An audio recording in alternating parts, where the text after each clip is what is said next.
मौर्य काल के पतन के समय यानी उसके जो अंतिम कुछ शासक हुए वो अयोग्य थे, और उनमें से जो अंतिम शासक था बृहद्रथ, उसकी हत्या पुष्यमित्र शुंग ने करके शुंग वंश की स्थापना की थी। शुंग वंश की स्थापना के बाद पुष्यमित्र शुंग और उसका पुत्र जो अग्निमित्र था उसने काफ़ी हद तक इस वंश को वर्चस्व पर ले आया, लेकिन उसके बाद उसके जो अंतिम शासक रहे हैं वो भी अयोग्य हो गए, और फिर इस तरह से इस वंश का भी पतन हो जाता है।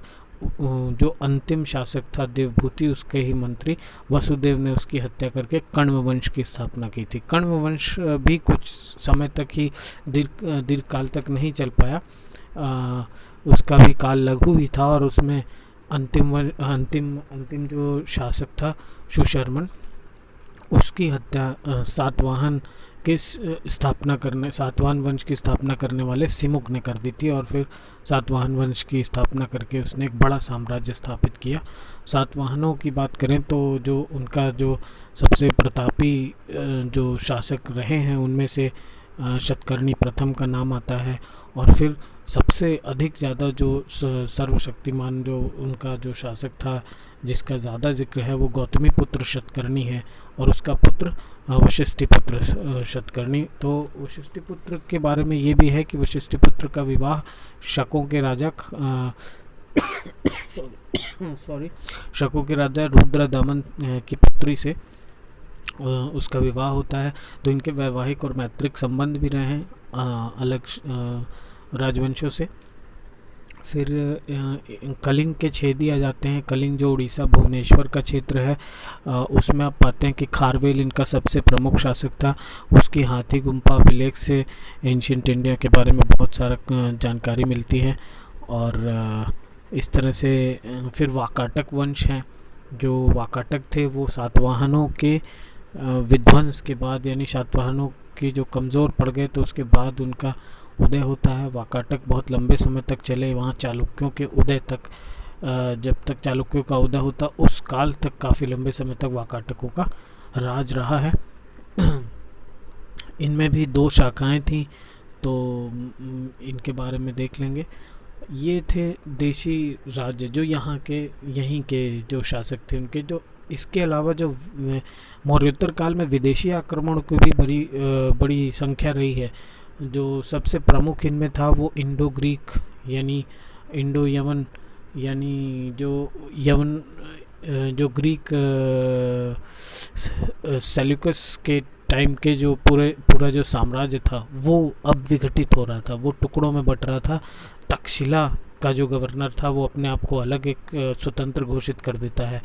फिर उसके बाद सियालकोट एक अलग घोषित हो जाता है।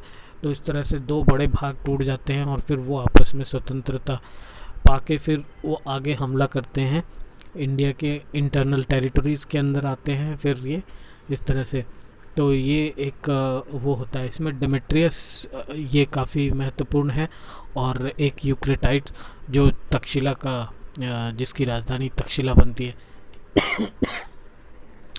फिर उसके बाद शकों की बारी आती है। शक जो थे वो आपके सेंट्रल एशिया से आए थे। सेंट्रल एशिया वाले पार्ट से जब वहाँ चारागाह ख़त्म हो गए और फिर उसके बाद उनको नई जगह की तलाश थी, वो एक तरह से 5 जनजातियों का एक समूह था जो अलग अलग टुकड़ों में अफ़गानिस्तान और अलग अलग रास्तों से आता है। उसमें से एक पार्ट मथुरा का भी था। मथुरा में जो शक आए वो, तो ये शक जो थे वो अपने आप को क्षत्रप कहलाते थे। तो उस तरह से अगर देखा जाए तो उत्तरी क्षत्रप और ये पश्चिमी क्षत्रप कहलाए। पश्चिमी जो है आपका उज्जैन वाला पार्ट, और उत्तरी क्षत्रप तक्षशिला और मथुरा का ये जो था। तो इस तरह से अलग अलग तरह के नाम से ये हुए। इनमें जो रुद्रदामन था वो उज्जैनी का शकों में सबसे प्रमुख छत्र। इवन जो शकों का जो पूरा विस्तार था उसमें रुद्रदमन का बहुत बड़ा उल्लेख है, और ये वहाँ का सबसे प्रतापी शासक था। इसने जूनागढ़ अभिलेख में इसकी बहुत सारी डिटेल मिलती हैं, और सुदर्शन झील का जो पुनर्निर्माण यानी उसका रिपेयर होता है वो भी इसी के काल में होता है। अगर देखें तो शक और शक संवत और विक्रम संवत, ये दो कैलेंडर्स आज के टाइम पे हम अपने हिंदी कैलेंडर्स में पाते हैं। तो शक संवत जो था ये मथुरा के शक पहले मालवा के क्षेत्र में रहते थे, जो तो विक्रमादित्य नामक शासक ने इनको पराजित करके मथुरा से भगा दिया था।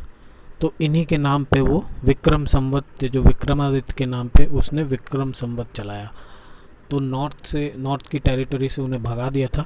फिर एक ये देखा जाए तो उसी तरह से जैसे ये विक्रम संवत है वैसे ही शक संवत भी है।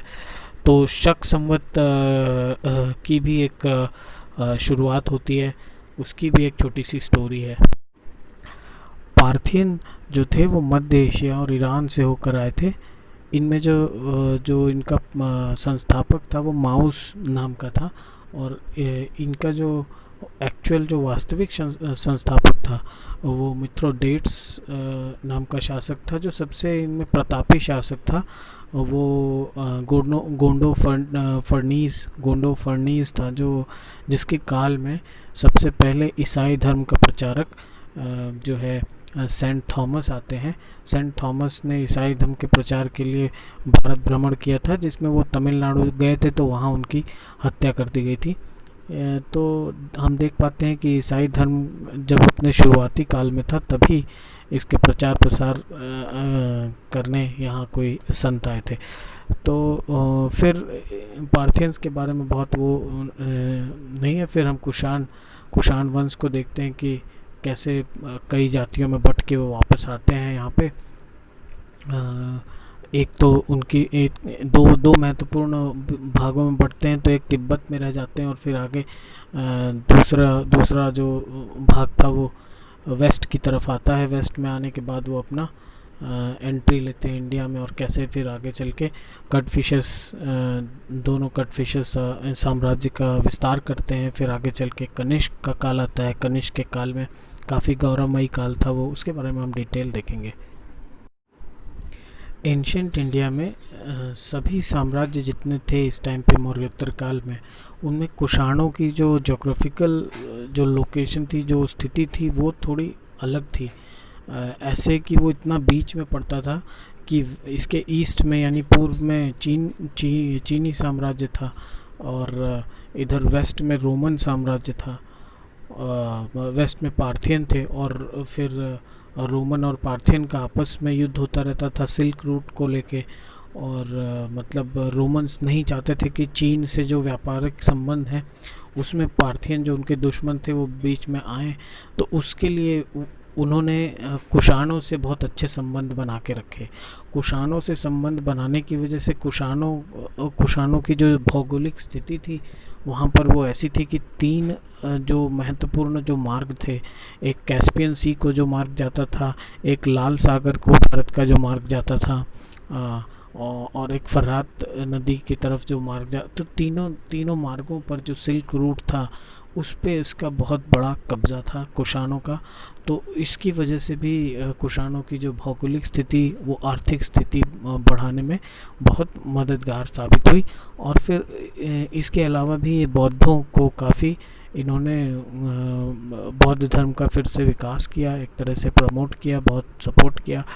तो इनका जो एक शासक तीसरा कनिष्क नाम का था, वो कनिष्क भी बहुत प्रतापी शासक था। उसके दरबार में बहुत सारे योग्य मंत्री, योग्य आचार्य और जैसे चरक जैसे चिकित्सक थे, नागार्जुन जैसे विद्वान थे। तो एक तरह से ये कुषाणों का जो है बड़ा अच्छा वैभव काल रहा है ये। इसमें जो पार्थियन थे उन्होंने अपने बहुत सारा कोशिश किया कहीं रोमन से कुछ साम्राज्य हड़पने का, और फिर कुषाणों से भी इनका वो रहा। तो इसलिए कुषाणों का जो एक तरह से फ्रेंडशिप थी वो रोमन से थी, ताकि रोमन बना के रखना चाहते थे इनसे, ताकि हम चीन से व्यापार करते रहें, और कुषाणों का भी इसमें हित था। तो यहाँ पार्थियंस का बहुत ज़्यादा वैसा टाइम नहीं था, उनके शासक भी कम रहे, लेकिन पार्थियंस में वो गोंडो फर्नीस वाला जो पीरियड था वो थोड़ा वैभवशाली रहा। उसके टाइम पे ही फिर वो जो क्रिश्चियन जो प्रचारक थे सेंट थॉमस वो भी आए। तो ये था। बाकी कुषाणों का काल जो है सबसे प्रमुख काल था। इसमें जो कनिष्क था इसके बारे में मैं बता चुका हूँ कि ये बहुत ही प्रतापी शासक था। इसमें इकोनॉमी भी काफ़ी बूस्ट की, धार्मिक रूप से बौद्धों का भी काफ़ी विकास किया, और इसके जो दरबार में बहुत सारे दार्शनिक और आचार्य और चिकित्सक बड़े अच्छे लेवल के लोग थे। तो इसके जो दरबारी जो रत्न थे वो आगे चल के काफ़ी प्रतिष्ठा और वैभवान हुए। यही इसका जो मौर्योत्तर काल का थोड़ा सा इतिहास रहा है। इसमें दो महत्वपूर्ण चीज़ें हम देख चुके हैं कि विदेशी आक्रमणों के द्वारा भी कई सारे साम्राज्य स्थापित हुए, और यहाँ के जो स्थायी शासक थे उन्होंने भी कई जगह पे अलग अलग लोकेशंस पे अपना साम्राज्य स्थापित किया। हालांकि मगध के जैसा साम्राज्य जो मौर्यों के काल में था वैसा नहीं हो पाया, लेकिन ये जो मौर्योत्तर काल जो था 400-500 साल का, ये अपने आप में एक बहुत ही जटिल इतिहास रहा है समझने के लिए। लेकिन आई होप कि आप लोग को थोड़ा बहुत आइडिया लगा हो। बाकी आप बुक से कंसल्ट करिए और छोटी छोटी ट्रिवियल डिटेल्स देखिए, समझते रहिए, पढ़ते रहिए, और मैं ऐसे ही कुछ कुछ देता रहूँगा। Thank you.